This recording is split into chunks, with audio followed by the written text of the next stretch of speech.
కొన్ని దేశాలున్నాయండి, వాటిమీద దండయాత్ర చేయడమంటే మాటలు కాదు, దాదాపు అసాధ్యం. మన భారతదేశం కూడా అలాంటిదే.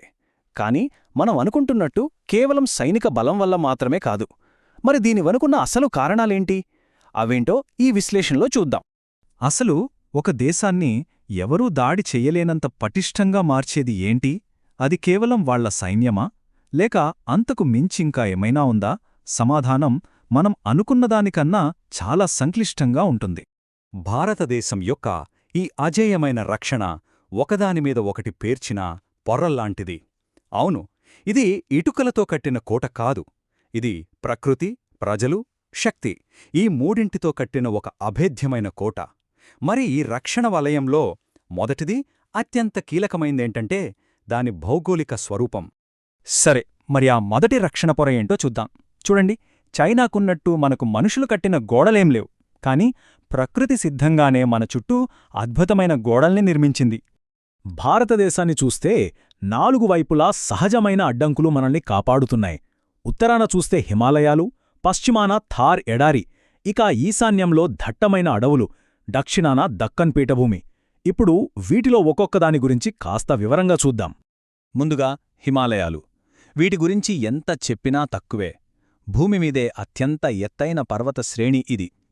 కొన్ని వేల కిలోమీటర్ల పొడవునా విస్తరించి ఉన్న ఈ మంచు రాతిగోడను దాటడమంటే అసాధ్యమనే చెప్పాలి.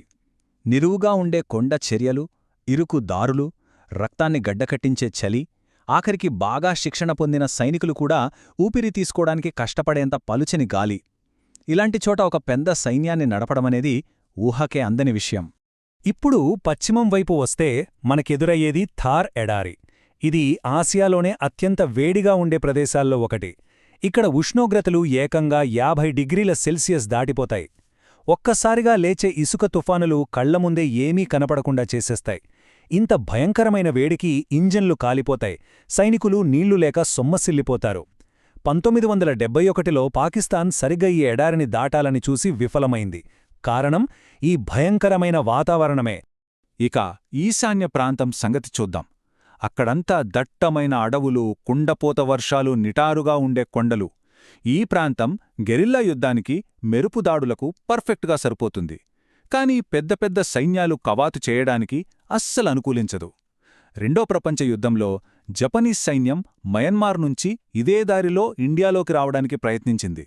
కాని ఈ క్లిష్టమైన భూభాగం వాళ్లని పూర్తిగా అడ్డుకుంది, వాళ్లని ముందుకు కదలనివ్వకుండా చేసింది. సరే, భూమ్మీద ఉన్న దారులన్నీ మోసుకుపోయాయనుకుందాం. ఇక మిగిలిందేంటి? సముద్రమార్గం. మరి అక్కడ పరిస్థితెలా ఉంది? అది కూడా అంత సులువేం కాదు. దక్షిణాన దక్కన్ పీఠభూమి, పశ్చిమ, తూర్పు కనుమలు అనే పెద్ద పర్వత శ్రేణులున్నాయి. ఇవన్నీ దట్టమైన అడవులతో, భారీ వర్షాలతో నిండి ఉంటాయి. దీనికి తోడు 130కి పైగా యుద్ధనౌకలు, సబ్మెరైన్లు, విమానవాహక నౌకలతో మన నావికాదళం సముద్రమార్గాన్ని అభేద్యంగా కాపాడుతోంది. ఒకవేళ ఏదో ఒక అద్భుతం జరిగి శత్రుసైన్యం ఈ పర్వతాలు, ఎడారులు, అడవులు, సముద్రాలు ఇవన్నీ దాటుకొని లోపలికొచ్చిందనుకుందాం. అప్పుడు వాళ్లకోసం ఏమెదురుచూస్తుంటుంది? ఇక్కడే మన రెండో రక్షణ వలయం రంగంలోకి దిగుతుంది. అదే భారతదేశపు సైనిక శక్తి. భారతదేశానికి ప్రపంచంలోనే అతిపెద్ద, అత్యంత అనుభవజ్ఞులైన సైన్యాల్లో ఒకటి ఉంది. మన దగ్గర 13 లక్షలకు పైగా యాక్టివ్ సైనికులు ఉన్నారు. వీళ్లకు తోడు భారీ సంఖ్యలో రిజర్వ్ దళాలు కూడా సిద్ధంగా ఉంటాయి. అంతేకాదు, ఒక ఖండం నుంచి ఇంకో ఖండంలోని లక్ష్యాలను ఛేదించగల క్షిపణి వ్యవస్థ కూడా మన సొంతం. అయితే ఇక్కడ అసలు విషయం కేవలం నెంబర్లు కాదు. ఈ సైనికులు కేవలం పెద్ద సంఖ్యలో ఉన్న దళం మాత్రమే కాదు. మన సైన్యం దేశంలోని ప్రతి రకమైన భూభాగంలో పోరాడిన అనుభవాన్ని సంపాదించుకుంది. హిమానీనాదాలు, ఎడారులు, దట్టమైన అడవులు, ఇంకా ఎత్తైన పర్వత ప్రాంతాలు, ఇలా అన్ని చోట్ల యుద్ధం చేసి రాటుదేలారు. ఇప్పుడు మనం మూడవ, ఇంకా చెప్పాలంటే అత్యంత శక్తివంతమైన రక్షణ పొర గురించి మాట్లాడుకుందాం. ఇది మొత్తం వ్యూహాత్మక లెక్కలనే పూర్తిగా మార్చేస్తుంది. అదేంటంటే భారతదేశం యొక్క అణు సామర్థ్యం. ప్రపంచంలో పూర్తిస్థాయి న్యూక్లియర్ ట్రయాడ్ ఉన్న అతి కొద్ది దేశాల్లో భారతదేశం ఒకటి. ఏంటి ట్రయాడ్ అంటే? భూమి, గాలి, ఇంకా సముద్రం. ఈ 3 చోట్ల నుంచి అణువాయుధాలను ప్రయోగించే సామర్థ్యం ఉండటమన్నమాట. దీని ప్రాముఖ్యత ఏంటంటే ఒకవేళ శత్రువులు మన మీద మొదటి దాడి చేసినా వాళ్లమీద తిరిగి దాడి చేసే శక్తి మనకు గ్యారంటీగా ఉంటుందని ఇది నిర్ధారిస్తుంది.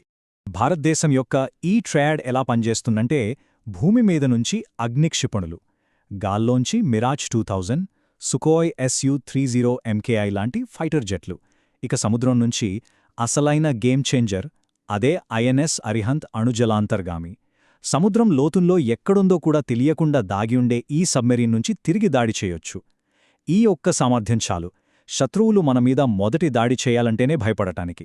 సరే, ఇప్పుడు దాదాపు అసాధ్యమైన ఒక విషయాన్ని ఊహించుకుందాం. ఒకవేళ దాడి చేసిన సైన్యం సైనికపరంగా గెలిచి కొన్ని నగరాలను తమ ఆధీనంలోకి తీసుకుంది అనుకుందాం. అప్పుడేమవుతుంది? ఇక్కడే అసలైన, ఎప్పటికీ గెలవలేని యుద్ధం మొదలవుతుంది. భారతదేశం యొక్క అసలు బలం దాని సైన్యం కాదు, దాని ప్రజలు. దాదాపు 150 కోట్ల మంది. ఏ ఆక్రమణదారుడైనా కేవలం సైన్యాన్ని మాత్రమే ఎదుర్కోడు. వాళ్లు ప్రతిఘటించే, నిరసన తెలిపే, ఇంకా పోరాడే కోట్లాది మంది ప్రజలను ఎదుర్కోవాల్సి ఉంటుంది. చూడండి, ఒక సైన్యాన్ని ఓడించడమనేది సైనిక లక్ష్యం. అది కష్టమే కావచ్చు, కాని సాధ్యం. కాని 150 కోట్ల జనాభా ఉన్న దేశాన్ని కంట్రోల్ చేయడమనేది అంతులేని ప్రతిఘటనను ఎదుర్కోవడం లాంటిది. ఇంత పెద్ద, ఇంత విభిన్నమైన దేశాన్ని ఏ ఆధునిక శక్తి కూడా ఇప్పటిదాకా విజయవంతంగా ఆక్రమించుకున్న చరిత్రే లేదు. అది దాదాపుగా అసాధ్యమైన పని. ఇక చివరిగా భౌగోళిక రాజకీయ పరిణామాలు. భారతదేశం ఒంటరి దేశం కాదు కదా. ఇది అమెరికా, యూరప్, రష్యా, జపాన్ లాంటి పెద్ద దేశాలకు ఒక ముఖ్యమైన భాగస్వామి. మనమీద ఏ దండయాత్ర జరిగినా అది వెంటనే ప్రపంచవ్యాప్త ఆంక్షలకు, అంతర్జాతీయ వ్యతిరేకతకు దారితీస్తుంది. బహుశా ఇతర దేశాల సైనిక జోక్యానికి కూడా కారణం కావొచ్చు. కాబట్టి చివరగా మనం ఆలోచించాల్సిన విషయం ఇదే. ఈ రోజుల్లో ప్రపంచ దేశాలన్నీ ఒకదానితో ఒకటి ముడిపడి ఉన్న ఈ కాలంలో భారతదేశంపై దాడి చేయడం అనేది కేవలం ఒక సైనికపరమైన జూదం మాత్రమే కాదు, అది ఖచ్చితంగా ఒక ఆర్థిక విపత్తుగా మారుతుంది. ఈ ఆర్థిక పర్యావసనాల గురించి ఆలోచిస్తే అసలు అలాంటి ప్రయత్నం చేసే ధైర్యం ఎవరైనా చేస్తారా అనేది ఒక పెద్ద ప్రశ్న.